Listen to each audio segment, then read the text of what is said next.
설교 본문은 에베소 4장 1절부터 16절입니다.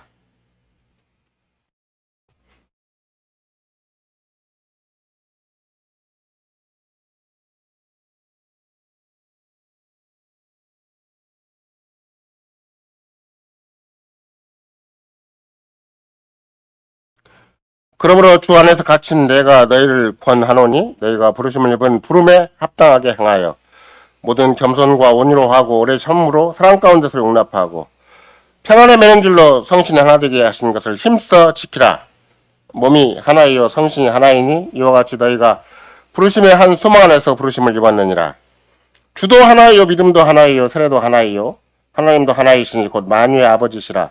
만유 위에 계시고 만유를 통일하시고 만유 가운데 계시도다. 우리 각 사람에게 그리스도의 선물의 분량대로 은혜를 주셨나니 그러므로 이르기를 그가 위로 올라가실 때 사로잡힌 자를 사로잡고 사람들에게 선물을 주셨다 하였도다. 올라가셨다 하였은즉 땅 아랫곳으로 내리셨던 것이 아니면 무엇이냐. 내리셨던 그가 곧 모든 하늘 위에 오르신 자니 이는 만물을 충만케 하려 하심이니라. 그가 혹은 사도로 혹은 선자로 혹은 복음 전하는 자로 혹은 목사와 교사로 주셨으니 이는 성도를 온전케 하며 봉사일을 하게 하며 그리스도의 몸을 세우려 하심이라. 우리가 다 하나님의 아들을 믿는 것과 아는 일에 하나가 되어 온전한 사람을 이루어 그리스도의 장성한 분량이 충만한 데까지 이르리니 이는 우리가 이제부터 어린아이가 되지 아니하여 사람의 괴술과 간사한 유혹에 빠져 모든 교훈의 풍주에 밀려 요동치 않게 하려 함이라. 오직 사랑 안에서 참된 것을 하여 범사에 그에게까지 자랄지라. 그는 머리니 곧 그리스도라.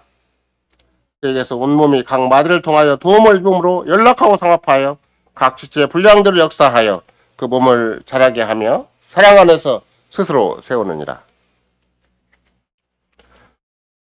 글쎄 사랑하는 성도 여러분, 우리는 자녀를 키울 때마다 또 아무리 재롱이 뭐 옆에서 보기에 귀엽고 또 무사람에게 사랑을 받을 만하다 할지라도 애기가 자라야 되는 것이지 그 짓만 하고 있으면 큰일 나잖아요. 그런 맥락에서 바울 사도도 에베소 교회를 향해서 에베소 교회가 우리가 보통 알고 있는 대로 한다면 성경 전체에서 교회론을 가장 잘 가르치는 교회론의 교과서와 같은 책이 에베소거든요. 근데 에베소 교인들을 향해서 자라가라라는 권면을 해요. 에베소 4장 우리가 금방 읽은 성경 말씀만 본다 한다 할지라도 특별히 그 자라는 방법, 자라는 비법 이것을 바울 사도가 얘기를 하는 것인데 예를 들면 16절 마지막 절만 본다 할지라도 그에게서 온몸이 각 마디를 통하여 도움을 입음으로 연락하고 상합하여 각 지체 분량도 역사하여 그 몸을 자라게 하며 사랑 안에서 스스로 세우느니라. 그래서 사랑 안에서 스스로 이렇게 서는 방법이 여기 다 있구나 이렇게 알 수가 있는 거죠. 그러니까 막 어떻게 생각한다면 내가 어떻게 내가 나를 이렇게 그 교회 안에서 그리스도의 장성한 분량까지 자라게 하는 것인가. 그 방법론이 이제 사장에서 적극적으로 우리에게 제시가 되는 것이죠. 그런 맥락에서 그리스도의 교회는 그리스도 안에서 하나라는 큰 주제 하에 존재, 자양분, 성장이라는 소주를 삼아서 에베소 4장이 전하는 복음을 듣기로 하겠습니다. 가장 먼저 회중의 하나됨은 그 자체가 그 어떤 세상의 존재보다도 강한 실제가 된다. 이걸 우리가 명심할 필요가 있어요. 그러니까 세상은 하나가 아닌데 하나가 되려고 노력을 해요. 원래 하나가 아니에요. 우리가 당장 우리나라만 본다 할지라도 뭐 단군 이래? 이런 단일 민족이 없다고 하잖아요. 단일 민족이 없는데 다 단시야 되거든요. 다 단시 1대, 2대, 3대가 돼야 되는데 송씨 뭐 이렇게 다양한 성이잖아요. 그래서 이 다양한 성이 있다는 걸 백성이라고 그래요. 100가지 성이 있다는 거죠. 근데 이거는 혼혈민족이에요. 제가 가끔씩 말씀드리지만 송씨가 송을 한문으로 이렇게 이름할 때 뭐라고 하는 줄 아세요? 나라송 씨라 그래요. 한나라 송 자니 우리가 보통 송나라 송씨죠. 송나라는 어디에 있어요? 뭐 중국에 있었던 거죠. 그러나 교회는 아담과 하와 일의 하나예요. 모두가 다 아씨를 갖든지 아니면 역사의 마지막까지 존재할 때 그리스도의 이름을 받는 것이 교회죠. 그리스도 안에서 하나라는 강력한 실제가 존재한다. 실제인데 그걸 지키는 것이 우리의 믿음이에요. 그걸 놓치면 믿음이 아니에요. 그 하나됨을 벗어나면 믿음이 아닌 것이고 하나됨 안에 있으면 자기 믿음을 지키는 것이고 그게 생명의 길이고 그게 복된 길이고 그게 영광의 길이 되는 것이죠.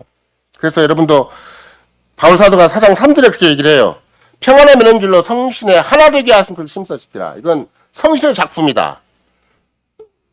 우리가 성부 하나님의 창조를 얘기를 하고 성신 하나님과 우리 구속을 성자 하나님과 우리 구속을 얘기를 하고 성신 하나님과 우리 성화를 얘기를 하잖아요. 근데 성신 하나님께서 하나 되게 하셨어요. 하나님의 능력으로, 하나님의 큰 전능하심으로. 그래서 그 하나 되게 하신 것을 우리는 계속 지켜나가고 유지하는 게 굉장히 중요한 것이지 우리가 하나 되게 할 수가 없어요. 우리나라만 같다 할지라도 남북한이 당장 하나가 안 돼 있고 경상도와 전라도가 하나가 안 돼 있고 심지어 요새는 이렇게 전라남도 북도 뭐 나중에 여러분들이 직접 확인해 보면 지금 부부에도 하나가 안 돼 있고 심지어 자기 내면에도 자기가 하나가 아니에요. 내 속에 내가 너무 많아.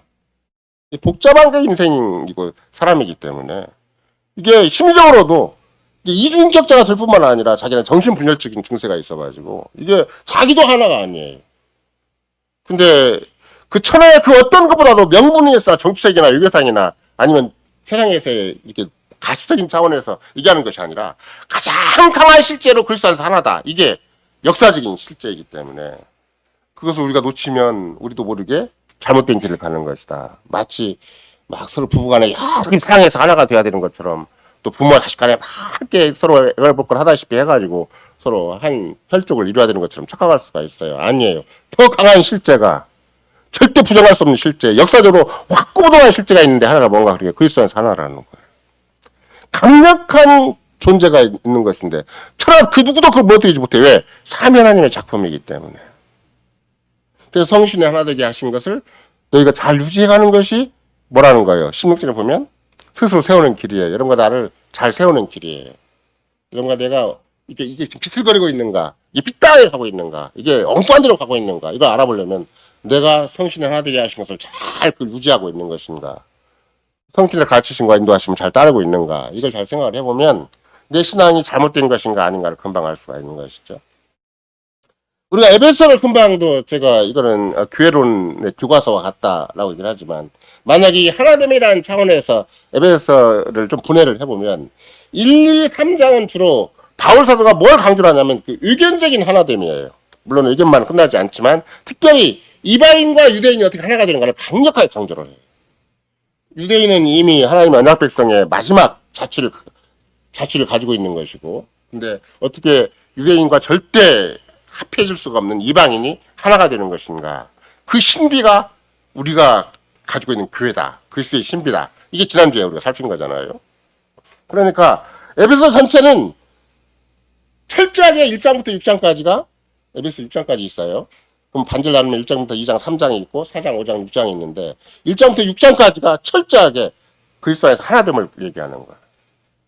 그것이 다른 말로 표현하면 교회라고 하나의 거룩한 보편에 그리스도 교회라고 고백하는 우리 신앙 고백과 똑같은 모습이 되지만 그러나 주제로 얘기한다면 1장부터 마지막 6장까지 하나됨에 대해서 얘기를 하는 거다. 그러면 1장부터 3장까지는 유대인과 이방인이 하나 되는 걸 얘기를 하고 4장부터 6장까지는 뭐겠어요? 그리스도 안에서 하나 되는 거, 직장 안에서 하나 되는 거, 부부 안에 하나 되는 거, 부모와 자식 간에 하나 되는 거, 우리 삶의 현장에서 역사 현장에서 하나 되는 것이 무엇인가? 그것을 4장부터 6장까지 가르치는 것이죠.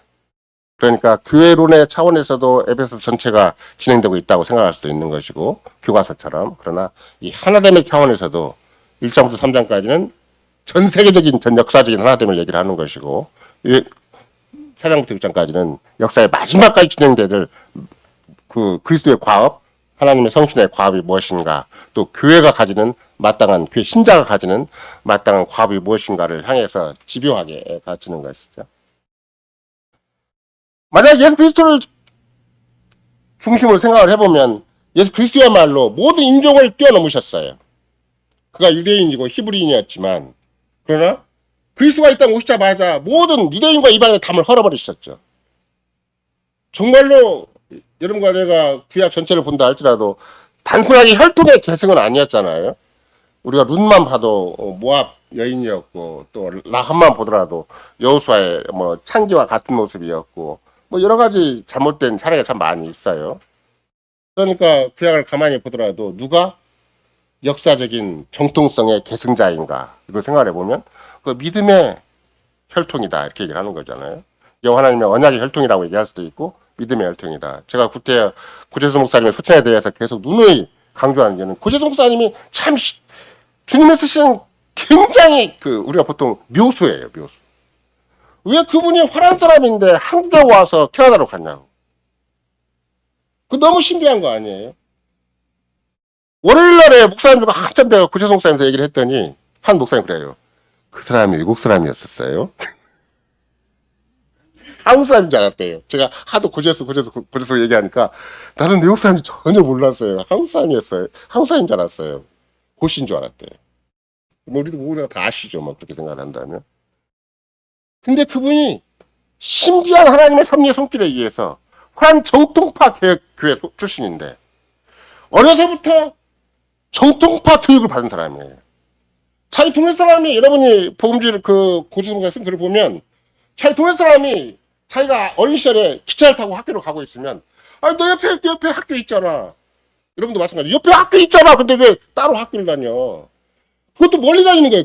그래갖고 너 어디 가냐? 그러면 저 기차 타고 다음 정거장 그 이상으로 가는 거거든요. 전주가 1리 사이로. 그러면 왜 전주 사람이 익산까지 가가지고 학교를 다니냐고. 자기 집안이 개혁교회인지를 모르는 주변 사람들은 야 여기도 개혁교회잖아. 이 동네도 개혁교회인데 왜 너 거기 다니는 거야. 근데 끝까지 거기를 부모가 보내요. 왜? 다 타락하고 현실과 타협되고 인본적이고 그런 믿음만 개혁교회지 그냥 유명무실한 개혁교회가 됐거든요.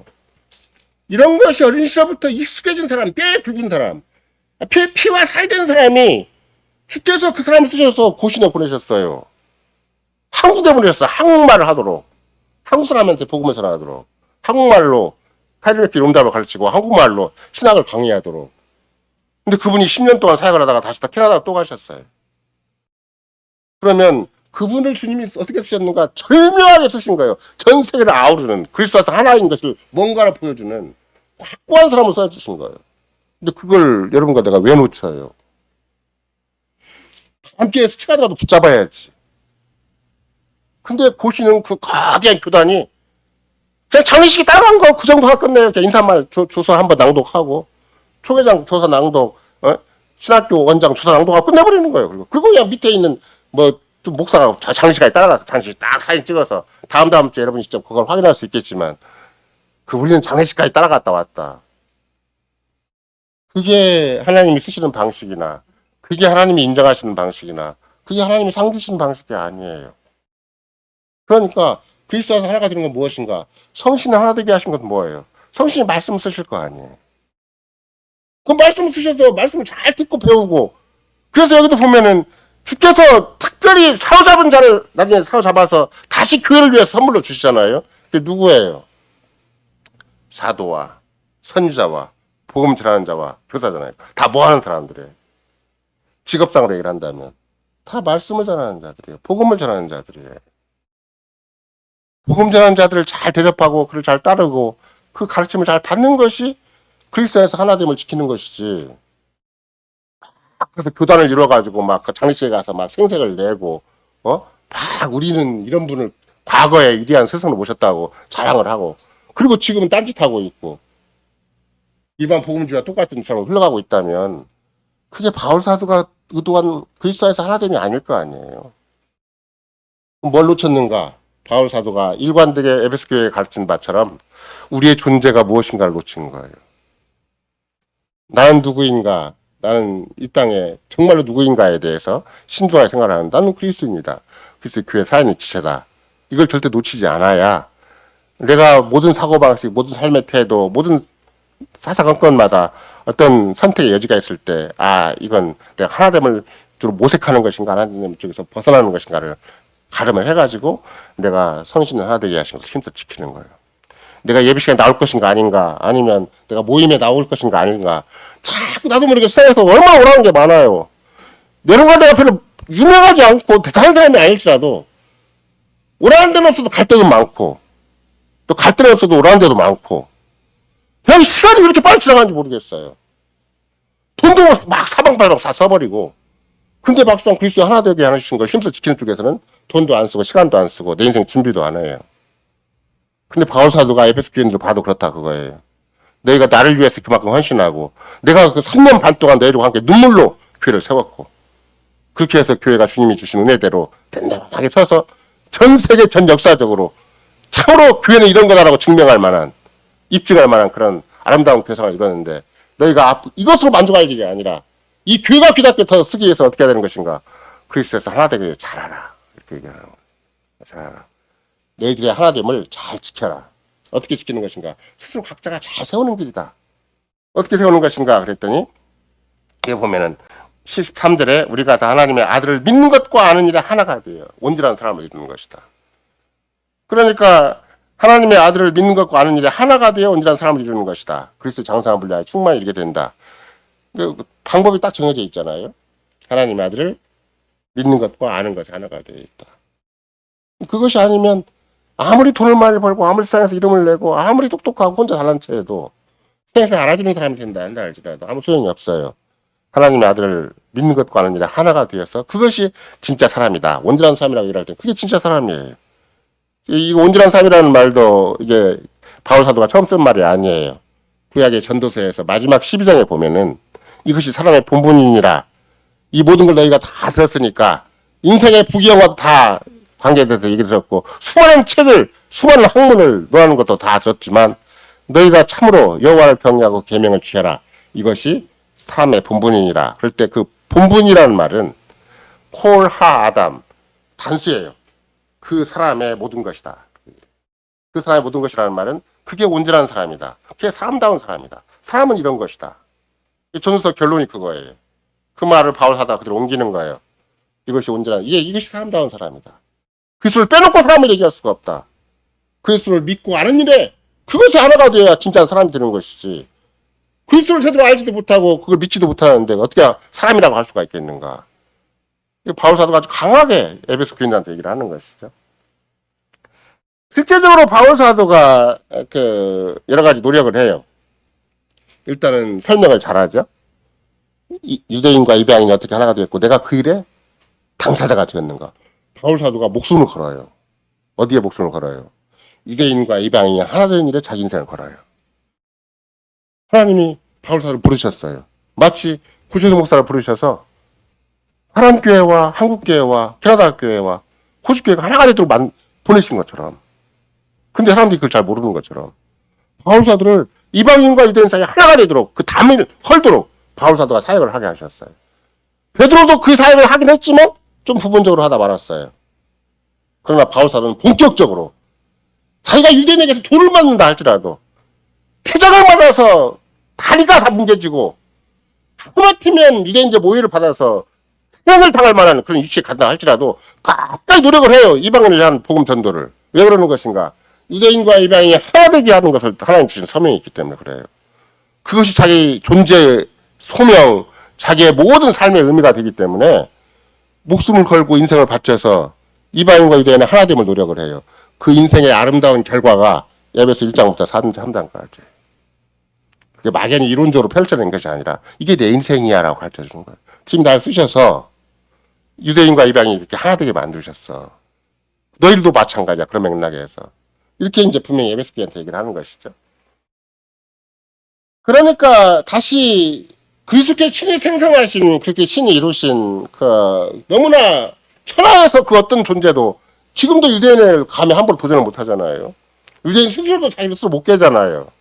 그 어두움에 지금도 짙게 깔려있고 천하 사람들은 다 마치 유대인에게 뭐가 있는 것처럼 착각하기도 하고 속기도 하지만 그러나 그리스도는 바울 사도를 통해서 또 바울 사도를 친히 쓰셔서 유대인과 이방인이 하나 되게 하심으로 말미암아 그리스도에서 만유가 통일되는 시작점을 삼으신 것이죠.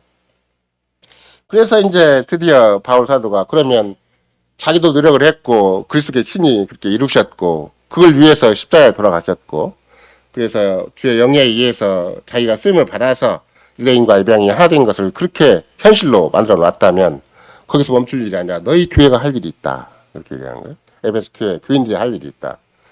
각자 자기 위치에서 하나됨을 집요하게 모색을 해라.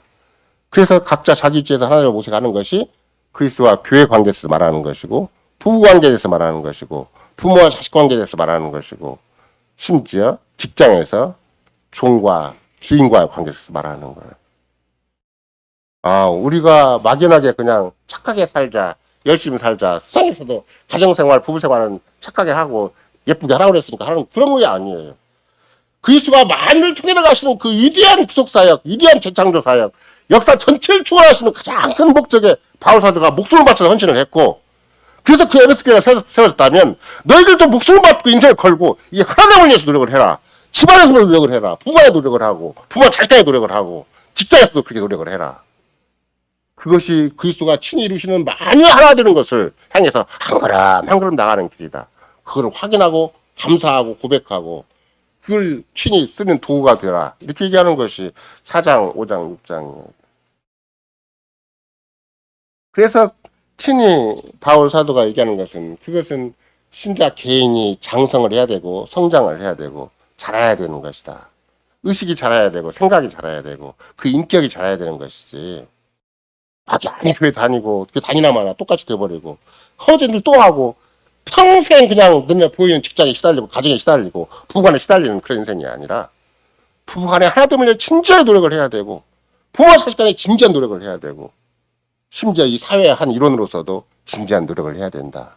그게 내가 이 땅에 가정으로서 존재하는 의, 부부로서 존재하는 의, 부자로 존재하는 의, 사회의 한 일원으로 존재하는 의의가 바로 거기에 있는 것이지. 그리스도 하나님에 맞춰서 내가 내 인생을 사는 것이지. 돈 조금 벌고 좀 생색내고 조금 행복하게 주말 되면 놀러 가고 우리끼리 이만큼 집안 일어났으니까 우리끼리 좀 희귀낙낙해보자. 이게 세상에 사는 목적이 아니에요. 그리스도 하나님을 따라서 역사의 마지막까지 인생의 마지막까지 우리의 할 일이 있는 것이다. 우리 모든 삶의 현장이 그리스도 안에서 하나님을 추구하는 것이다. 이런 걸 이제 계속 가르쳐주는 것이죠. 실제적으로 바울 사도의 현재 삶의 유신은 어떤 자리였었어요? 수감자였어요. 죄수였죠, 죄수.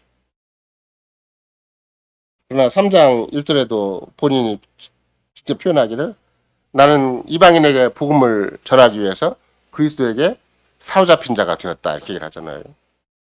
내가 수감자가 된 이유가 있어. 왜 그래요? 이방인도 그리스도 안에 가담되도록 하기 위해서. 이방인과 유대인이 하나 되도록 하기 위해서.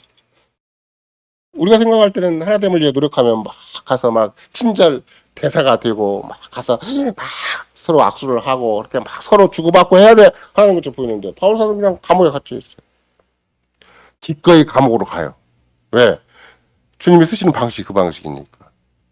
그래서 주변 로마 시위대에 복음을 전하고 여전히 이방인을 향해서 복음을 전하는 것이 그리스도 안에서 하나됨을 위해서 정말 마지막 인생에 쓰임받는 방식이니까 기꺼이 수감자가 됐는데 그 수감자된 자기 형편을 뭐라고 얘기하는가? 그리스도의 수감자가 되었다 이렇게 얘기를 하는 거예요. 나는 그리스도에게 잡힌 자가 되었다. 내가 단순히 사내들인 공회에 의해서 또 로마 군인들에 의해서 로마의 큰 제국의 정치력에 의해서 내 감옥에 갇힌 것이 아니라 그것도 맞지만 나는 그리스도가 나를 이 감옥으로 보내셨다. 왜? 유대인과 이방인이 하나 되는 그리스도 안에서 만유가 통일되는 이 신비한 세계를 위해서 내가 지금 감옥에 있는 것이다. 그러니 여러분과 내가 사는 사회마다 살피는 빌립보서를 보면 왜 바울 사도가 그 속에서 이렇게 기뻐하는 것인가? 자기는 감옥에 갇힌 상황이어서 마음대로 뛰어다니지 못하고 놀러다니지도 못하고 이렇게 자유롭게 살지도 못하지만 갇힌 자체로 최고의 인생의 가치가 구현되고 있으니까. 가진 자체로 최고의 인생의 희열을 맛볼 수가 있으니까. 내가 돈이 없다고 내가 자유가 없다고 내가 세상에서 똑같이 사람들과 같이 안 다닌다고 그 삶의 희열과 감격이 없는 게 아니에요. 내가 그리스도 복음 안에서 그리스도의 말씀 안에서 그리스도의 위대한 경륜 안에서 내가 있기만 하면 세상에 있을 수 없는 최고의 인생의 희열과 만족이 있을 수가 있는 거예요. 그걸 바울 사도가 감옥 안에서 고백하는 거고 감옥 안에서 증거하는 거예요. 막 세상에서 막 좋은 옷 입고 좋은 잠수를 타고 다니고 막 주로한테 막 놀러 다니고 상팔방 막 뒤돌아 다니는 것이 아니라 감옥에 있어도 세상이 빼앗을 수 없고 세상이 줄 수 없는 최고의 인생의 희열이 있을 수가 있는 거다. 이게 지금 주께서 에베소 교회 바울사를 통해서 전하는 그런 방식이 되는 것이고 필리프 교회에 전하는 방식이 되는 것이죠. 그래서 4장 1절에도 마찬가지예요. 바울은 다시 자신을 그렇게 써 있잖아요. 여러분 사도행 1장 그 말 읽었죠? 그러므로 주 안에서 갇힌 내가. 갇히는데 어떻게 갇혔다는 거예요? 내가 주님이 나를 놓쳤어요. 주님이 나를 돌보지 않았어요. 나는 주님의 은혜를 받았는데 헛되이 받았는가 봐요. 이게 아니에요. 인생에 가장 비참한 지경에 처했는데 가장 부자연스러운 자리, 가장 억울한 자리, 가장 열악한 자리에 처박혔는데 내가 주 안에서 갇혔다고 얘기를 하는 거예요. 그게 신비예요. 이런 거예요.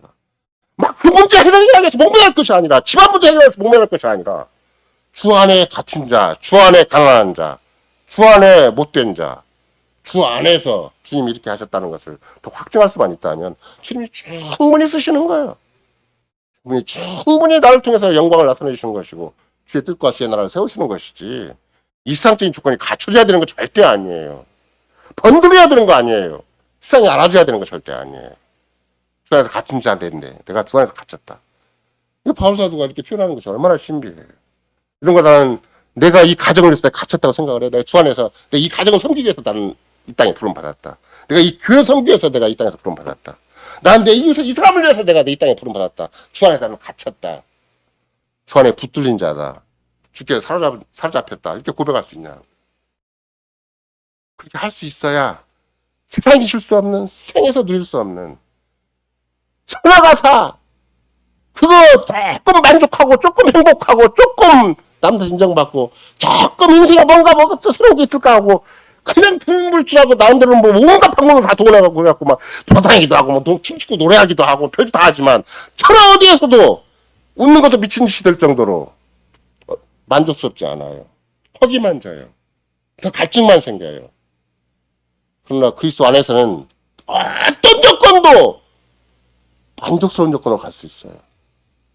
인생의 희열의 경지로 갈 수가 있고 정말 주께서 영광을 받으시고 나에게 영광을 주실 만한 그런 위대한 위치로 갈 수가 있다는 것이 바울사도의 구체적인 고백이고 가르침이라고 볼 수가 있는 것이죠. 4장 4절부터 6절까지도 마찬가지예요. 특히 에베소 4장에 보면은 반복되는 용어가 있잖아요. 이런 거 내가 어느 글을 보거나 어느 문장을 보거나 주로 그 문장을 쉽게 파악하는 방식은 어떤 말이 반복되고 있는 것인가, 이걸 보면 금방 파악할 수가 있잖아요. 여기서 무슨 말이 반복이 되고 있어요? 계속 하나. 아마 제가 굳이 세보진 않았지만 상당히 많이 말에도 하나가 붙어 있고 문장에도 하나가 붙어 있고 그냥 모든 표현 속에 하나가 다 붙어 있잖아요.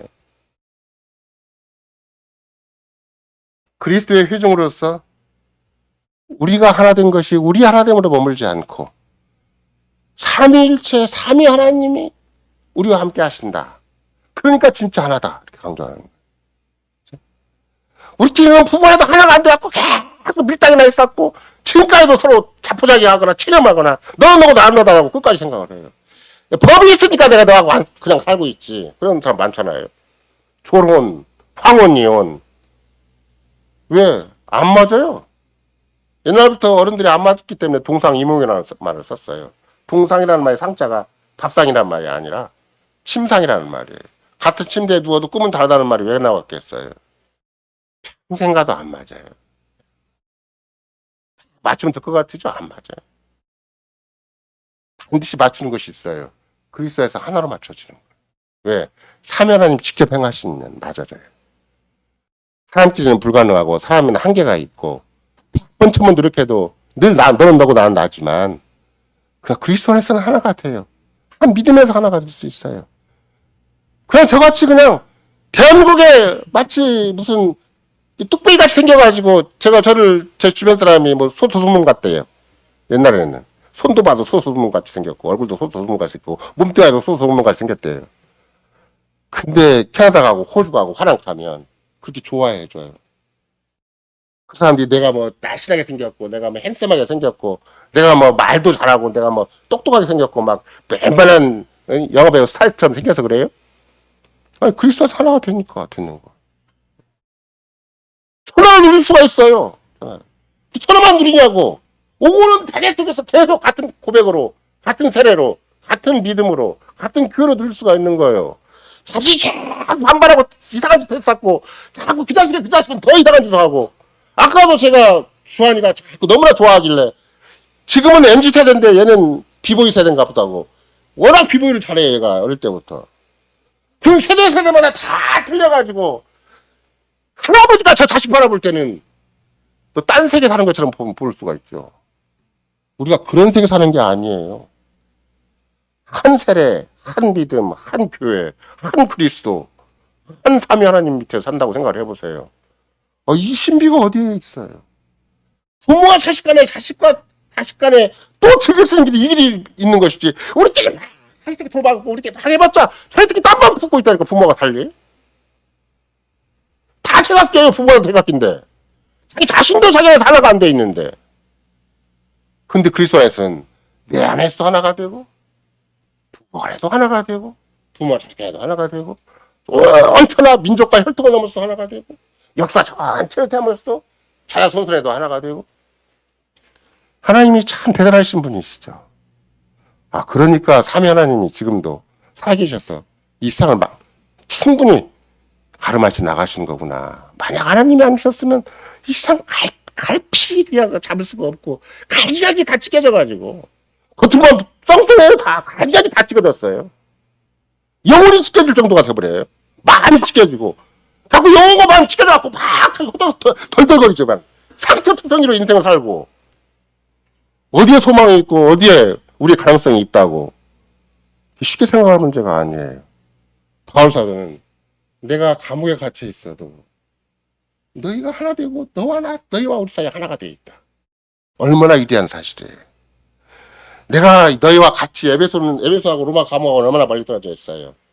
지금 같으면 배 타고 아니면 또 비행기 타고 쉽게 왔다 갔다 할 수 있을지 모르지만 옛날에는 배도 못 타고 비행기도 못 타고 차도 없고 그럴 때는 에베소와 아마 로마까지 계산만 하려고 그러면 평생 한 번 갔다 올 둥 말둥 할 거래요. 그렇게 멀리 있는데도 한 주님이 마음을 하나 되게 해주시니까 한 주님이 믿음을 하나 되게 해주시니까 신비하게 천하의 이 바울 사도가 에베소 교회를 향해서 빌립보 교회를 향해서 말씀하는 것만큼 오가는 정이 얼마나 감격스럽고 얼마나 신비하고 얼마나 위대하고 얼마나 세상에 강력한 소망을 주는 거예요. 바울 사도 에베소 교회와 바울 사도 빌립보 교회를 상대를 해보세요. 나도 그 세계 일원이 되고 싶지. 되지도 않는 송씨, 되지도 않는 멀씨, 만백성 밑에서 막 이 집안 하나 훌륭하게 만들겠다고. 내 집안 하나 자식 하나 다 키워갖고 좀, 그럴듯하게 한번 행복하게 살아보겠다고 몸부림쳐봐도 그 소용없어요.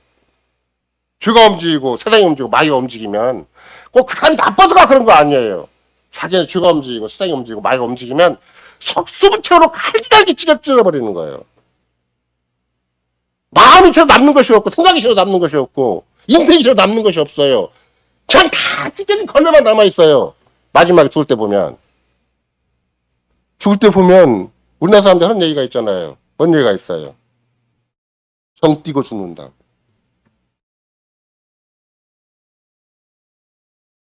죽을 때 되니까 정을 띨란가 보다. 마음에 없는 짓을 자꾸 하네. 본심이 나오는 거죠. 본심. 마지막 죽을 때까지 자기 인생의 상태가 못 견뎌가지고 자기 영혼의 좌절이 못 견뎌가지고 자기를 주는 공격자들 모든 대적들이 자기를 둘러싸인 것이 그렇게 힘들어가지고 죽으면서도 정 띄고 죽는다는 말을 쓰겠어요. 고재수 목사님 소처는 그게 아니에요. 그가 10년 동안 알츠하이머병에 걸렸다 할지라도 온 식구와 온 교회가 힘을 다해 돌봤어요. 힘병에 효자 없다는 말이 우리나라에 있잖아요. 10년 동안 알츠하이머병에 걸렸는데 온 교회가 나서가지고 삼사에 돌본 거예요. 여러분과 제가 그렇게 사랑이 오가고 그렇게 진심이 오가고 그렇게 정이 오가고 전혀 누구도 빼앗을 수 없는 아름다운 관계가 되도록 마지막 순간까지 죽어서도 그렇게 살아야 되는 것이지. 자기 안에 눈에 보이는 사람도 마음도 맞추지 못해갖고 잘 떨면 인생 살다가 그냥 에라 모르겠다고 그냥 너는 너고 난 나다 자포자기로 살 거냐고. 그러니까 그런 맥락에서 주님께서는 바울 사도가 에베소교회 편지를 낼 때 제가 지난번도 독립예배치를 설계하면서 또는 우리가 보통 그 미니스트리얼 빌리아 메모렌다라고 이제 외국에 수정하는 것인데 비망록 같은 것이죠. 회고록 같은 거. 비망록을 왜 구태여 외국 사람들이 외국의 목사들이 내는 것인가. 펜 론전 목사님도 그런 책을 냈고. 근데 구태여 전기가 아니고 그게 구태여 무슨 자기 자랑이 아니고 왜 그런 책을 내는가? 그 자신이 역사가 교회 역사가 되기 때문에 그 자신의 일생 겪은 것이 주님의 은혜로운 손길에 의해서 주님의 특별한 섭리의 손길에 의해서 이 교회를 위해서 자신을 쌓은 역사 증거가 되기 때문에 그렇게 목회적인 비망록을 남겨요. 제가 동력의 빛이 그렇게 쓰기를 바라는 것인데 이런 거라도 마찬가지예요. 저만 그러는 거 아니에요. 우리가 하루 살아간 그 삶의 현장이 부부간에 싸운 현장, 부모와 자식간의 갈등을 일으키는 현장, 내 실제로 살아가는 하루 현장이 내 삶의 주님이랑 함께 해주시는 비망록이 되는 거예요. 후세들한테 그리스도가 나를 위해서 이렇게 하신 것이다. 나는 못나고 나는 힘들고 나는 괴롭고 나는 진짜 바울 사도가 갑자기 로마 감옥에 갇히고 평생 살면서 한 번도 돌아간 날이 없었지만 오죽하면 같이 동족 유대인들이 끝까지 자기를 잡아 죽이려고 하고 자기를 한 구석으로 몰아서 없애려고 했지만 나는 주님이 주 안에서 갇힌다 했잖아. 주 안에서 갇힌다 했잖아. 예수께서 나를 사로잡으셨잖아. 나는 주께 속한 자이지. 그거 한마디 가지고 인생을 해결해버린 거예요. 그리고 주어지는 어떤 문제라도 단단히 맞이하고 주님은 이렇게 하실 때는 주님의 또 다른 방법, 또 다른 뜻, 또 다른 능력, 또 다른 영광이 있을 것이다. 그걸 끝까지 생각을 한 것이죠. 그래서 그리스도 교회 안에서의 하나됨은 하나님의 삼위 하나님의 신비한 하나됨 속에 연결되어 있는 것이지. 그 심오한 연합 속에 그리스도 교회가 가람되어 있는 것이지. 우리끼리 그냥 열심히 노력해서 하나 되는 것 절대 아니다. 그래서 개혁교회 역사 속에 보면은 거짓된 하나됨이 있어요. 전 세계적으로 거짓된 하나됨의 전형적인 모습이 WCC예요. 세계교회 협의회라는 거죠. 교리도 소용없다. 교단도 소용없다. 무조건 예수 믿는다고 한다면 왜 하나다. 심지어 예수 믿는 거 말고라도 종교만 가지고 있어도 우리 하나다. 거짓된 연합이죠. 거짓된 하나됨이에요. 거기에 속지 말자. 그게 개혁교회 입장이에요. 이런 거라도 마찬가지예요. 우리가 한국의 무슨 교단에 가담되면 그게 그리스도 안에서 하나가 되는 하나의 거룩한 보편의 그리스도 교회에 속한 것인가. 그렇게 생각하지 않잖아요. 각기 알아서 그냥 교단을 운영하기에 바쁘고 그 교단을 운영하는데 엄청난 돈이 들어요. 그 헌금을 또 교인들이 다 내요. 그 헌금을 거둬가지고 정치적인 운동이나 하고 사회적인 활동이나 하고 생계 내기에 바쁘고 유형적인 결과물을 내기에 바쁘고 구조정 목사님 소천할 때 장례식에 참여하려면 여기서부터 비행기 싸기 얼마예요? 2명, 3명 참석을 했으니까 비행기 값만 하더라도 그것도 막 옛날부터 미리 이런 거 내가 막 인터넷에서 뒤져가지고 싼 비행기 값을 하려면 몇 개월 전에 이미 예약을 해야 싼 비행기 값이지. 갑자기 들어가서는데 무슨 싼 비행기 값이 어디가 있어요? 최고로 빨리 가는 비행기 타야 되지. 왕복 300만 원 될 거래요? 그 돈을 누가 냈어요? 교인들이 내는 거예요. 그 목사를 뒷수발하기에 교인들 내는 거예요. 바울사들을 후원하기 위해서 빌립보 교인들이 내는 돈이 그런 돈이에요? 바울사들을 묵회사역, 복음사역을 위해서 에베소 교인들이 내는 돈이 그런 돈이냐고. 그런 돈은 아니잖아요. 그래가지고 자기들끼리는 가서 적당하게 인간적인 처신하고 세상적인 처신하고 그러고 돌아와서 우리는 구제수 목사님 소천에 잘 참석했다고 보고하고 그러면 또 교인들은 훌륭한 짓 했다고 인정해주고 그게 하나님이 기뻐하시겠는 거냐. 그게 삼위 하나님이 그리스도의 하나됨을 바울사를 통해서 강조할 때 그런 하나됨을 요구하셨냐고. 그래서 결국은 계속 강조하는 건 뭔가 4절에서 6절에서 본다면 한 몸, 한 성신, 한 교회, 한 믿음, 한 세례가 있는 것이다. 세례도 하나님 있기 때문에 이런 걸 내가 제세례파를 미워하는 거고 제세례파의 입장을 인정하지 않는 거죠. 한 세례, 그리스도 안에서 한 세례, 한 언약이기 때문에 실제적으로 여러분과 제가 또 재미있는 표현이 있는데 이렇게 하나됨을 평안에 하나 되는 줄로 하나됨을 성신 하나됨인 걸 힘쓰치기라 해놓고 그 2절에 뭐라고 써 있어요? 2절에.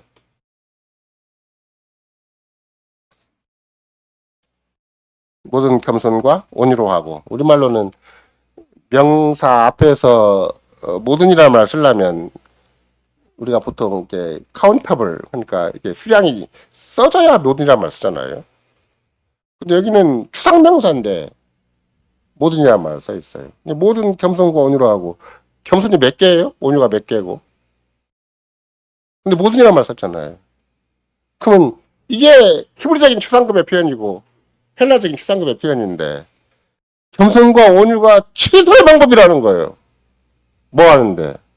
성신을 하나 되게 하신 것이 이런데 최선의 방법이라는 거예요.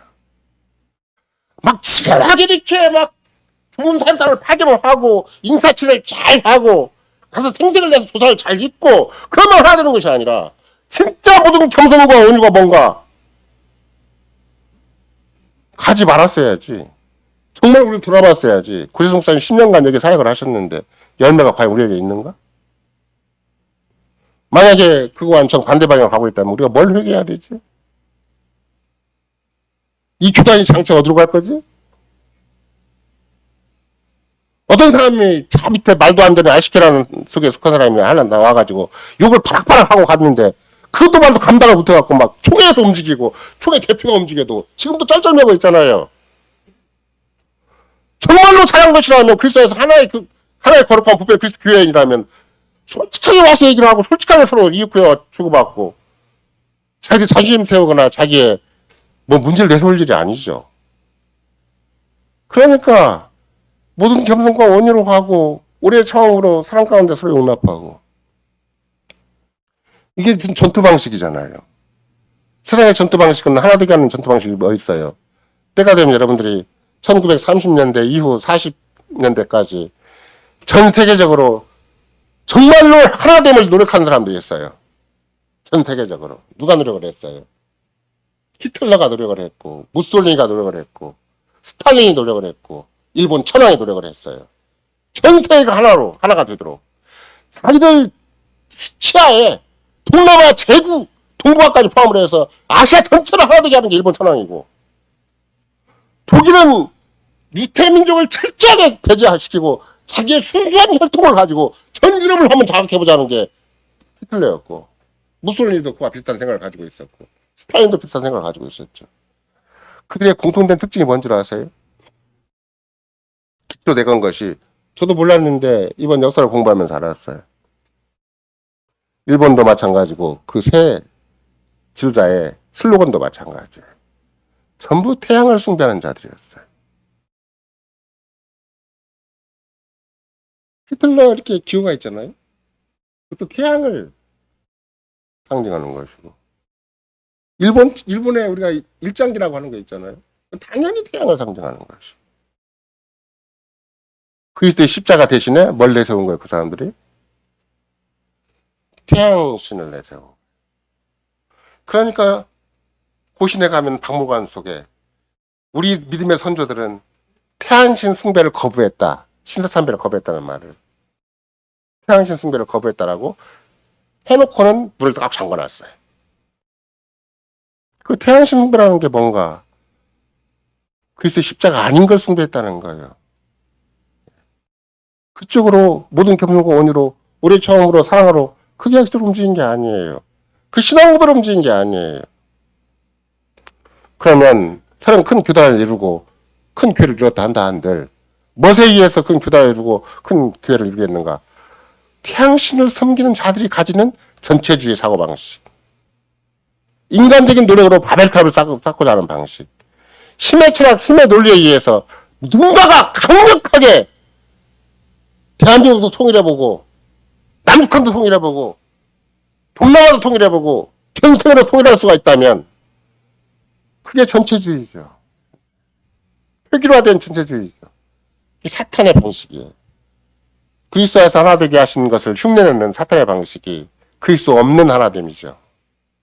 그리스도 십자가 없는 하나됨이죠. 그게 전 역사적으로 있어요. 그래서 교회 사가는 계획교회에 속한 그 교회 사가는 메이어 선생은 뭐라고 표현하는 것인가?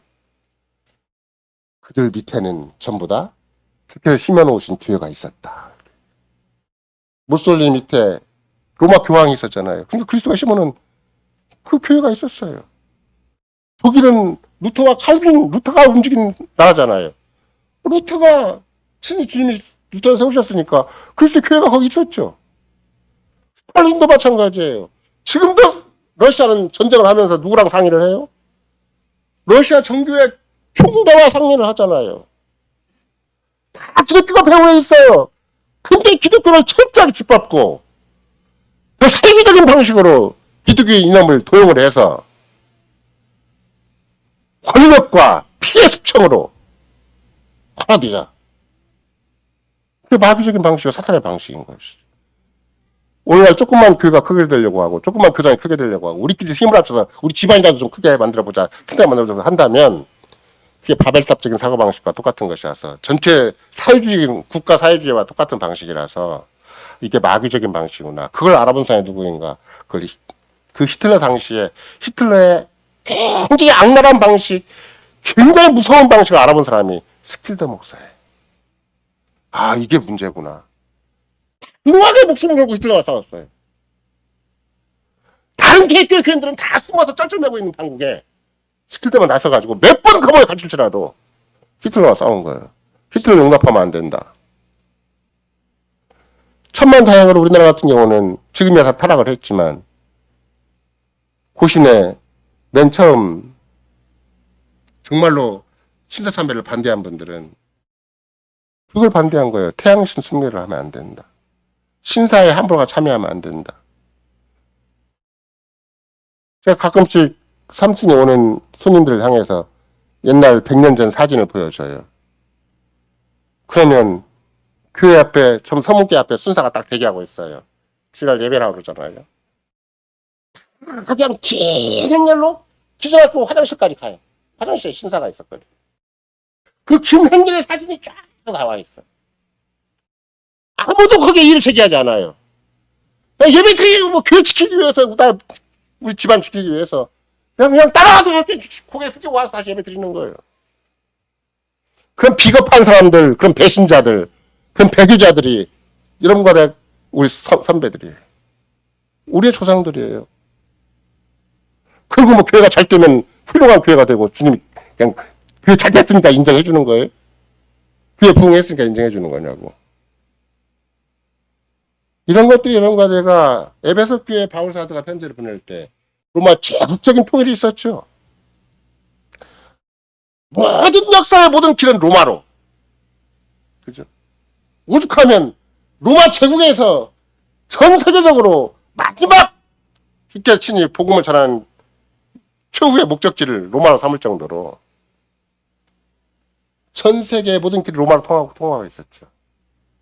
로마 제국적인 통일이 있었지만 바울 사도 노력한 것은 로마 제국 속에서 감옥에 갇힌 신세가 돼서 더 이상 마귀가 복음을 전하지 못하도록, 더 이상 유대인과 이방인이 하나가 되지 못하도록, 믿음으로 한 교회로 한 세례로 하나가 되지 못하도록. 근데 바울 사도는 가치가 말거나 변함없이 우리는 한 몸, 한 세례, 한 교회, 한 그리스도, 우리는 하나다라고 얘기를 하고 있는 거예요. 로마 제국의 통일을 조롱하고 있는 거죠. 마치 하늘에 계신 여호와께서 땅에 모든 군왕들이 헛되이 짓을 하는 걸 보고 기름 부은 자를 끊게라고 자기들이 모의하는 걸 보고 하늘에서 비우시는 것처럼 바울 사도는 한 몸, 한 세례, 한 교회, 한 그리스도, 우리가 하나다라는 걸 강조함으로 하느냐만 로마 제국을 주께서 비우시듯이 비우시는 거예요. 누가 이겼어요? 바울 사도가 이겼어요? 로마 제국이 이겼어요? 바울 사도가 이겼잖아요. 로마 제국은 역사에 흔적도 없잖아요. 그 화산 밑에 재가 되어가지고 그저 그냥 그 비참한 증거만 남았을 뿐이지. 그러나 교회는 여름과 나이까지 이어져 왔잖아요. 바울 사도의 가르침은 지금도 우리가 지금 살피고 있고 우리가 배우고 있고 고재성 목사는 그런 가르침을 한국에 다시 회복시키기 위해서 화람부터 여기까지 왔고 다시 캐나다 또 갔고 그분이 다시 돌아가시니까 그냥 세상 사람들은 그냥 돌아가거나 말거나 죽거나 말거나 그래서 형식상 예의 차리게 그거만 거지만 우리는 상실하게 그분의 가르침을 배우고 있다면 아 이게 얼마나 그리스도에서 하나됨의 신비고 위대한 가치고 정말 어떻게도 우리에게 주신 위대한 복인가. 그걸 충분히 헤아릴 수가 있는 것이죠. 시편 68편도 마찬가지예요. 재밌는 것은 시편 68편에 주께서 하필이면 바울사를 통해서 이 본문을 인용을 한 것이죠. 여러분도 직접 보시면 아시겠지만 6절에는 뭐라고 써 있냐면 아까도 4절 5절에 몸이 하나이요 성신이 하나이요 하나님 이것이 너희가 부르시면 한성을 소망을 부르심을 입었느니라 주도 하나이요 믿음도 하나이요 세례도 하나이요 해놓고 하나님은 하나이시니 만유의 아버지시라 만인에 계시고 만유를 통일하시고 만유 가운데 계시도다. 앞으로 통일할 것이다 이 말이 아니에요. 이 만유를 완벽하게 장악하고 계세요. 만유를 완벽하게 통일하고 계세요. 만유가 다 하나님 거예요. 만유가 다 아버지 거예요. 그 불법자들이 자꾸 이상한 딴짓을 하는 거예요. 불신자는 마찬가지고 뭐 히틀러다 무솔리니 뭐 스테이만 그런 거 아니에요. 거짓교회 사람들도 다 그렇게 거짓교회 지킨자도 다 그렇게 하는 것이고 초기장이 됐든 무슨 신학교 원단이 됐든지 간에 다 나쁜 짓만 하고 있는 거예요. 그리스도 하나 되심을 무시하는 짓을 하는 거예요. 근데 거기에 대해서 다시 바울사가 명백히 얘기하기를 로마 제국이 아니라 하나님도 하나이신 만유의 아버지시라 만유에 계시고 만유를 통일하시고 만유 가운데 계시도다. 지금도 그 만유를 충분히 당시의 소유로 삼고 계시도다. 이렇게 얘기를 하잖아요. 그리고 그 다음 말을 얘기를 하냐면 우리 각 사람에게 그래서 선물의 분량대로 은혜를 주셨나니 우리 각 사람에게 주셨어요? 이런 거 나에게 주신 거죠. 에베소 교인들 뿐만이 아니고. 그러면 그 다음부터 이제 8절과 9절과 10절에 계속 강조하는 게 뭐예요? 시편 68편을 강조를 하는 거예요. 시편 68편은 실은 시내산에서 시온산까지 시온산부터 예루살렘 성전까지의 과정을 가르치는 거예요. 그럼 여러분과 제가 지금도 시온산이라는 것이 예루살렘에 있긴 있어요. 그럼 거의 추상명사예요. 그냥 이스라엘 백성들이 자기 성전이 있는 곳을 시온산이라 그래요. 그 성전이 있는 곳의 지리상의 위치는 해발 800m밖에 안 돼요. 그러면 지금 여러분과 내가 바라보는 저기 모악산 꼭대기 정도? 그보다 조금 더 높죠. 모악산이 아마 해발 700m는 될 거예요. 그보다 약간 더 높은 곳에 예루살렘 성전이 있는 거예요. 그걸 시온산이라고 그래요. 성전이 있어서. 근데 그 당시에 가장 강력한 여러분이 시편 68편을 보시면 아시겠지만 주변에 바산이라는 큰 산이 있고 엄청난 산들이 다 있어요. 거기는 정말 시온산은 바위밖에 없어요. 웬만한 거기 농사를 짓는다거나 목축할 수 있는 여건이 전혀 아니에요. 안발이 그냥 높이 올라 있는 것 뿐이에요. 근데 그 당시에 주변에 있는 모든 산들이 시온산을 시기한다고 시편 기자가 노래를 해요. 시온산을 그렇게 시기를 해요. 태반의 대부분 사람들 같으면 어떻게 하겠어요? 목축이 잘 되는 곳에 가서 농사가 잘 되는 곳에 가서 넓은 광야에 가서 좋은 여건에 가서 먹고 살 수 있을 거 아니에요. 근데 시온산을 사모하는 사람들 그런 사람들이 아니에요. 여호와 하나님이 은혜를 주셔야만 된다. 우르측을 주셔야만 된다. 여호와 하나님 우리와 함께 해주셔야 된다. 여호와 하나님의 은혜가 아니면 안 된다. 그걸 끝까지 무색한 사람들이 시온산을 올라가는 사람들이에요. 1년에 3차례 각 집안의 대표 남자들이 한 번 여행을 하려고 그러면 여러분과 나도 마찬가지잖아요. 금방 차 타고 갈 수 있는 게 아니잖아요. 지었던 농사, 지었던 양과 소 같으면 뭐 웬만한 목축이라는 걸 다 내놓고 집안에 맡기고 그냥 가는 거예요.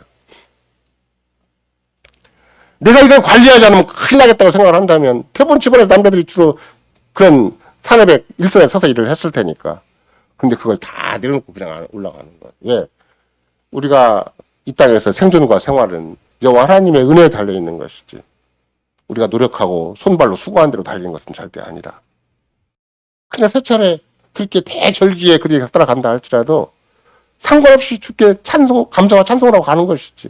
자기 죽어가면서 모든 길목에서부터 같이 경건회를 하고 같이 찬송을 하고 같이 여호와 하나님을 기리고 여호와 하나님을 소망하고 걸어가는 것이고 갔다 오면서도 마찬가지인 것이고 그 모든 과정이 시편에 다 기록되어 있는 거예요. 시편 우리가 119편 말고 그 이후에 시편들은 태반의 경우에 제목이 뭐라고 붙어 있어요? 성전에 올라가는 노래가 붙어 있죠. 왜? 그 행사 때마다 그 시편들이 좀 활용이 됐었습니까? 그럼 평소에는 그럼 어떻게 살겠어요? 성전 특별 세절기 때 120편부터 시작해서 계속해서 성전 올라가는 노래가 돼 있다면 119편은 뭐예요? 평소에 부모와 자녀가 암기했던 시. 히브리 알파벳이 22개인데 한 알파벳마다 한 철자마다 8절씩 기록되어 있어요. 176절이 되는 거예요. 그러니까 히브리 사람들, 정통파 히브리 사람들은 평소에 살면서 하나님의 언약의 법이 머릿속에 깊이 새겨져 있는 거예요. 자식하고 계속 주고받는 거예요. 알렙이 뭐지? 베이스가 뭐지? 김멜이 뭐지? 델타가 뭐지? 딱 아빠가 그 첫자만 얘기를 하면 8절이 쫙 나와요. 8절이 쫙. 176절을 다 외워요. 머리가 좋아서 하는 거 아니에요. 이게 삶이기 때문에.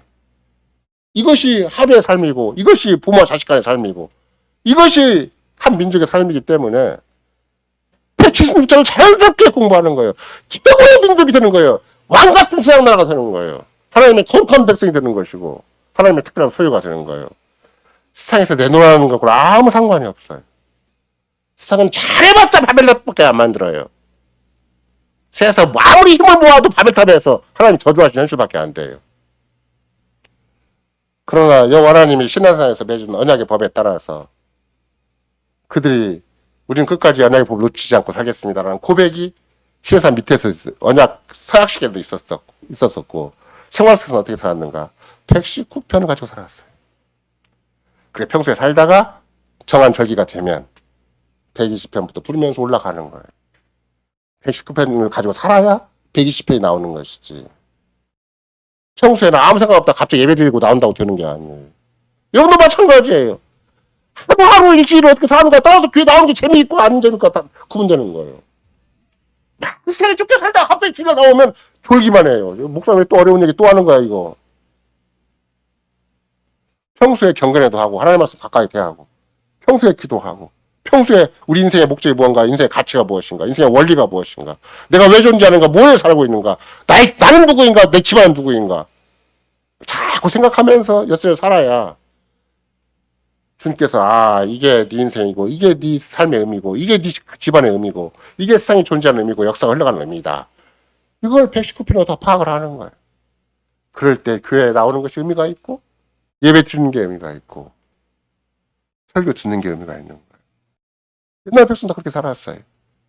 시편 68편에 의한다면 그렇게 시온산을 주변 사람들이 그렇게 시기하고 그렇게 욕을 하고 비방을 하고 그러죠. 그런 맥락에서 여러분과 내가 실은 주께서는 아무리 너희가 욕해도 나는 내가 사로잡은 자를 너희에게 선물로 준다. 나에게 포로가 된 자를 너희에게 다시 너희 교회를 위해서 너희를 위해서 준다. 그래가지고 직분자를 주신 거예요. 직분자가 그냥 막연히 우리끼리 투표해갖고 세운 사람이 아니라 우리끼리 적당하게 그냥 서로 가름해가지고 그냥 조직사회를 운영하고 우리의 그냥 현재 형편을 그냥 적당히 신방을 통해서 관리 감독하는 게 아니라 그리스도가 자기 몸을 세우는 방식이구나. 그리스도가 자기 백성을 관리하는 방식이구나. 그리스도가 자기 나라를 세워가시는 방식이구나. 그리스도가 만유를 통일하시는 방식이구나. 이런 거 내가 신방을 받을 때도 교회를 나올 때도 예배를 드릴 때도 우리가 각자 자기 인생을 살 때도 직장에 살든 집안에 살든 어떤 인생을 살다 할지라도 그리스도가 만유를 통일해 가시는 과정 속에 우리가 부부간의 관계를 가지고 있고 부모와 자식 간의 관계를 가지고 있고 교회에 나오고 있고 예배를 드리고 있고 성경 공부 모임을 하고 있고 이게 만유가 통일되는 위대한 과업에 우리가 동참해져 있구나. 이걸 믿는 거예요.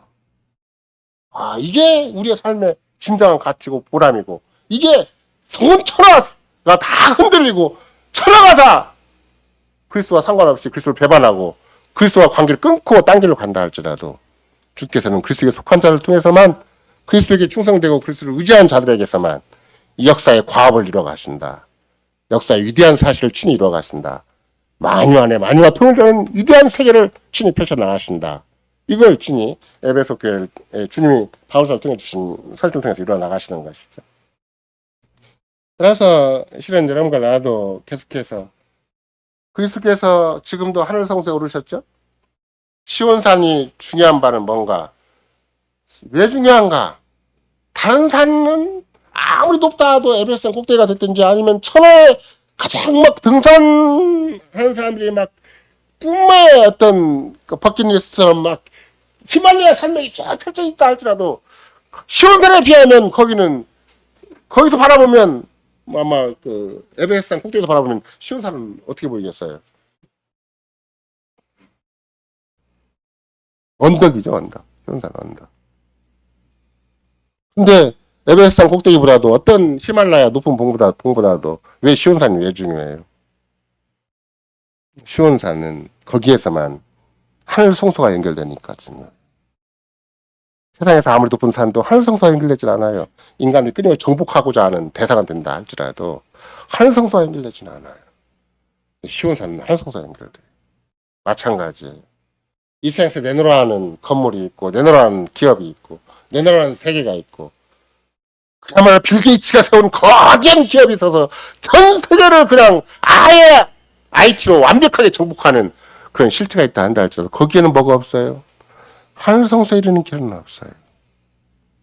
주께서 함께 하시진 않아요. 만유가 그리스도에 통일되는 위대한 삶의 끈앞으로는 없어요. 근데 초라하게 생긴 교회, 교회 안에는 하나의 거룩한 보편의 그리스도 교회 안에는 마치 시온산이 저 높은 산에서 바라보면 야산에 불과하고 언덕에 불과하다 할지라도 하늘 성소와 직결되듯이 참된 예배를 드리고 참된 복음을 전하고 참된 교회가 있는 곳에서는 하늘보좌 앞에 계신 그리스도가 직접 관리하신다. 직접 함께 해주신다. 그걸 시편 68편 기자가 참지 않았어요. 우리의 신의 산이 왜 위대한가? 우리의 시온산이 왜 위대한가? 하늘성소와 직결되는 곳이구나. 그분이 그냥 하늘성소양을 그래서 천을 보고 군림하시는 정도가 아니라 자기 교회에 필요한 걸 정확하게 공급해 주시는 거예요. 그게 사도와 선지자와 복음 전하는 자와 교사를 다 보내주시는 거예요. 목사를 다 보내주시는 거예요. 직분자를 다 보내주시는 것이죠. 아, 우리가 이런 세상 체제가 아니라 하늘의 체제를 가지고 하늘 성소의 체제를 가지고 이 땅에서 살아가는 거구나. 그리스도가 하늘보좌 우편에 오르셔서 정말로 그리스도의 모든 지혜와 능력을 다 통해서 하시는 무엇인가? 직분자를 통해서 신방하시는 거, 목사를 통해서 설교하시는 것이고 우리끼리 성도 교제를 하도록 우리끼리 그리스도의 거룩한 세계를 이루고 그리스도의 만유가 통일되는 위대한 세계의 초석이 되고 바탕이 되도록 지금도 주께서는 그 일을 하고 계시는 거구나. 세상에 아무리 우리나라 지금만 본다 할지라도 여당 야당 사이에 복잡 미묘하고 지금도 러시아와 우크라이나가 전쟁이 되는지 안 되는지 모르겠고 지금 미국 대통령 뭐 하고 있는지 일본이나 중국 대통령이나 높은 자리에 있는 사람 뭐 하는지 잘 모르겠어요. 별짓을 다 하더라도 하늘보좌 앞에 계신 만왕왕이시고 만주해 주신 그분이 이 교회 머리이신 분이 우리의 왕이시고 대제사장이신 분이 하시는 일은 절대 감히 범접할 수도 없고 감히 침해할 수도 없고 감히 함부로 대적할 수도 없어요. 그 그리스도는 지금도 이 교회 하나됨을 위해서 자기의 필요한 은사들을 선물들을 계속 공급해 주시고 그 교회 신자들 하나하나를 다 바꿔주시고 이 교회 안에 계속 복음 설교를 하게 해주시고 신방을 하게 해주시고 직분자의 사역을 하게 해주시고 우리 모두가 직분자가 더불어서 그리스도의 위대한 은혜의 통치를 받게 해주시고 만유가 그리스도의 통일되는 위대한 세계를 향해서 조금도 실망하지 않고 전진하게 해주시는 것이다. 이걸 생각하면 이게 우리가 가진 조건이라는 거, 우리가 가진 여건이라는 거, 우리가 가진 환경이라는 거, 우리가 가진 교회라는 것이 얼마나 신비하고 오묘막측하고 대단한 사미 하나님과 직결된 귀한 성소가 되는 것인가 충분히 확인해 볼 수가 있는 것이다. 교회를 통한 만유의 통일을 주께서는 충분히 바울사를 통해서 우리에게 가르쳐 주는 것이죠. 재밌는 것은 거기에 그렇게 써 있어요. 여러분이 시편 68편을 보시면 아시겠지만 날마다 우리의 짐을 져주시는 도다 이렇게 써 있어요. 그러니까 교회 안에 필요한 직분자도 주시지만 교회 안에 필요한 은사와 선물도 주시지만 우리 개개인의 삶을 어떻게 하신다고요? 우리의 짐을 대신 져주신다. 그러니까 성도를 그에게 속한 자들을 교회에 속한 자들을 섬세히 관리하시는 거예요. 일일이 돌보시는 거예요.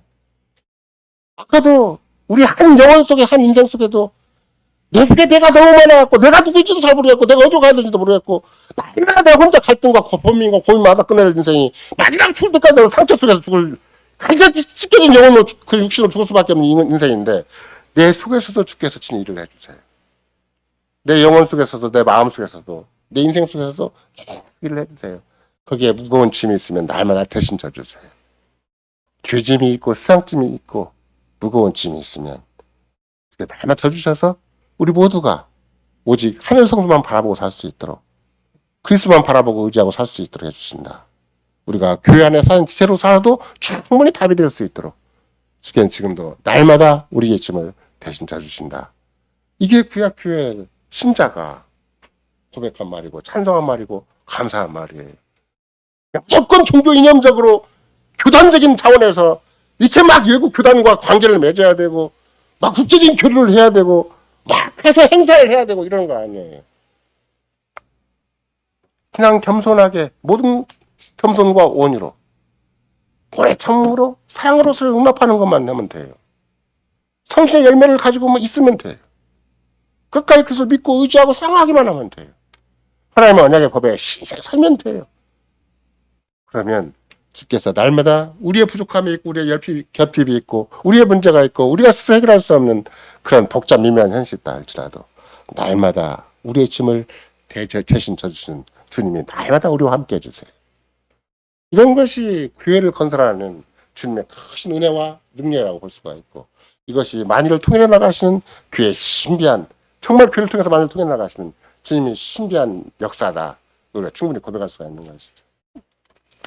따라서 여러분과 나는 이제 시내산에서 시온산으로 시온산에서 하늘성수로 올라가심을 노래한 것이 시편 68편이라면 여러분과 나는 매 주일마다 우리가 고백하고 우리가 감사하고 우리가 즐기는 게 뭐예요? 그게 강복선언이라는 거예요. 그냥 막연하게 그냥 설마 나한테 어떤 여러분도 아마 이번 주 화요일 날 직접 그걸 배우게 될 거예요. 구혜수 목사님이 쓴 우리의 축도가 무슨 의미를 가지고 있는가? 왜 우리는 축도라고 하지 않는가? 세상은 지금도 축도라고 하고 있고 옆에 가장 가까운 통합적 교단이 있잖아요. 뭐 새벽기도도 열심히 하고 뭐 수요일도 열심히 하고 뭐 우리가 똑같이 열심히 해요. 근데 우리가 다른 점이 있는지 뭔지 아세요? 옆에 통합적 교단과 우리가 다른 점이 있어요. 물론 통합적 교단과 다른 쪽도 다르겠죠. 축도에 축도니까 왜 기도 속에서 있을지어다라는 말을 목사가 해? 어떻게 네가 하나님을 대신할 수가 있어? 기와 나옵나이다, 추가 나옵나이다로 해야지. 총회에서 장로들이 이의를 제기하고 결정해버렸어요. 여러분 통합적 교회 가면 절대 할자가 없어요. 건방지게 교만하게 무슨 목사가 갑자기 할자다가 되는. 네가 하나님이야? 네가 그리스도야? 바꾸자. 우리끼리 다 바꿔서 축원하옵나이다, 기도하옵나이다, 기원하옵나이다 바꾸자. 바꿨어요. 하나님 말씀을 자기 마음대로 편한 자기 생각대로 자기 형편과 자기대로 바꿔버리는 거예요. 그리고는 우리 교회를 욕해요. 이 할아버지들이 건방지다고 교만하다고. 하나님 말씀을 근본적으로 바꿔놓고는 그 교만은 모르고 우리가 인사 안 듣는다고. 여러분 인사 잘해요? 만나지도 못하잖아요. 저도 잘 만나면 인사하는데도 그래요. 인사 잘해서 인정해 주는 거 아니에요. 그 사람들은 자기 스타일로 해줘야 돼요. 추석이 오잖아요. 뭐 해야 돼요? 가서 인사해야 돼요. 명절이 오면 가서 인사하는 거, 그런 거 바라는 거예요. 옆에 교회가 이사 왔는데 떡도 안 돌려요.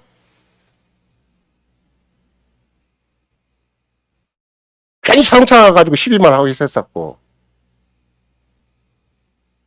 괘씸죄에 해당이 된 거죠.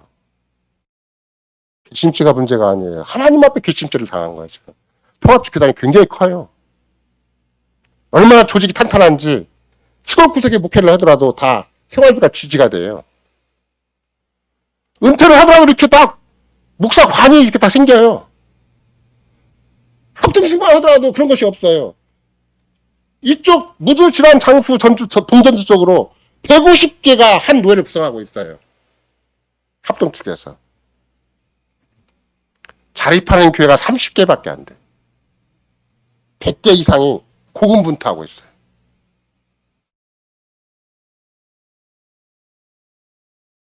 그러니까 큰 교회를 지향해서 하든지 사람 많이 모으고 부흥시켜가지고 뭔가 내놓으라는 명함을 돌리고 싶어요. 합동층 그것도 안 돼요. 지지도 못해요. 저 구석침대 가면 늦은 게 알아서 하라는 거예요. 통합식으로 나온 거래요. 딱 교단적인 재단 기금이 딱 마련돼 있어가지고 총회 딱 결정을 해서 저 시골에 목회하는 분은 매월 얼마씩 우린 준다.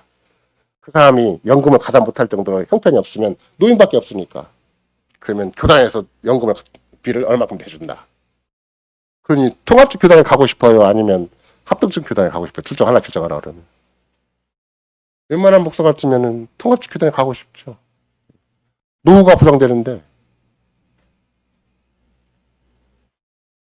여러분과 내가 시온산과 다산 주변에 있는 수많은 산들이 왜 시온산을 시기하는 것인가?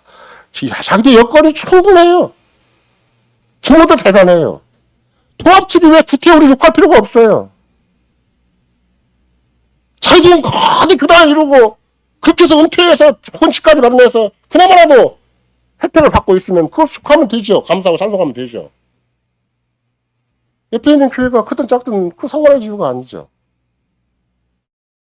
근데 시온산을 부러워했던 주변에 그 화려한 산들이 있어요. 오늘날도 전 세계 교단이 계속해서 개혁교단을 부러워하긴 해요. 소수인데도 잘 살거든요. 내노라는 큰 건물이 없고, 지금도 어느 교회는, 캐나다의 어느 교회는 주민들이 다 이사가는 바람에 교회를 없애야 될까 말아야 될까 그러고 있는 판국인데 결정을 해요. 아무리 소수가 남았어도 교회를 없애지 말자. 제가 옛날에도 광고를 해드렸잖아요. 그 교회가 어떤 교회인 줄 아세요? 옛날에 RCK 초창기에 거기에 우리 이쪽에서 우리 교회와 관계를 이렇게 주고받으니까 그때는 RCK죠. 거기에 대해서 이렇게 평가도 하고 주문도 하고 거기에서 조금 더 하나하나 교회 소개하기도 하고 그런 교회예요.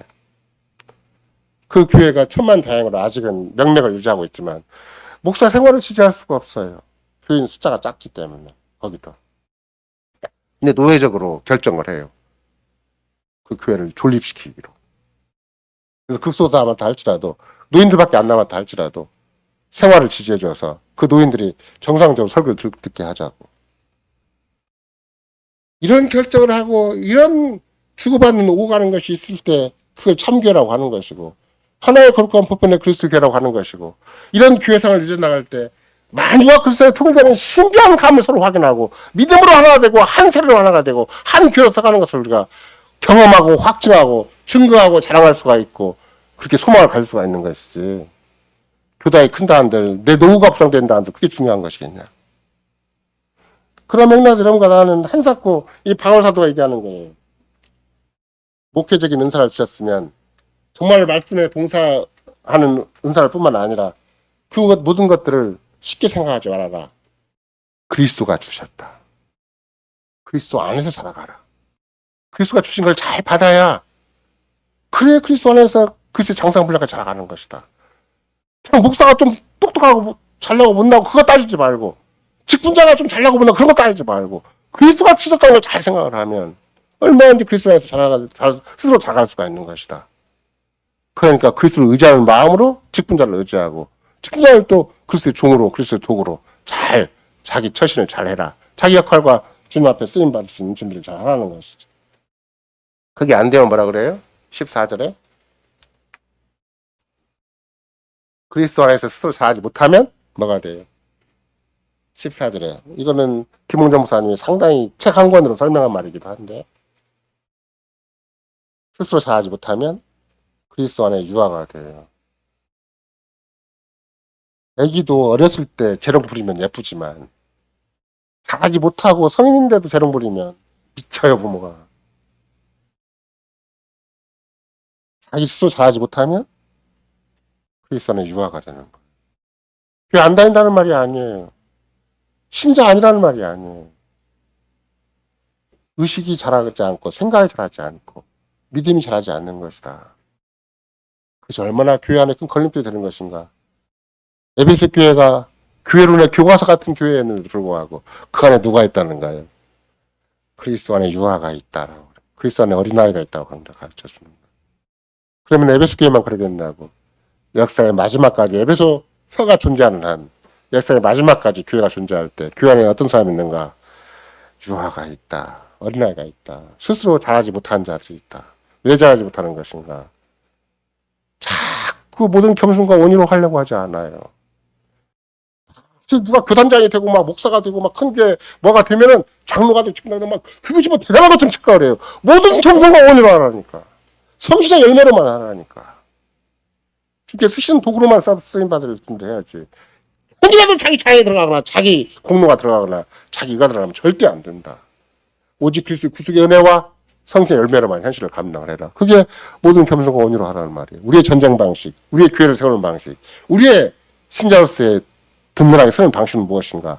성실의 열매로, 그리스도의 구속의 은혜로, 그리스도를 왕으로 제정하고 선지로 끝까지 믿고 의지하고 그리고 사랑함으로 이루는 것이지 절대 세상적인 방식, 인간적인 방식으로 이루는 것이 절대 아니다. 이것을 바울 사도가 에베소 교회에 충실히 가르쳐요.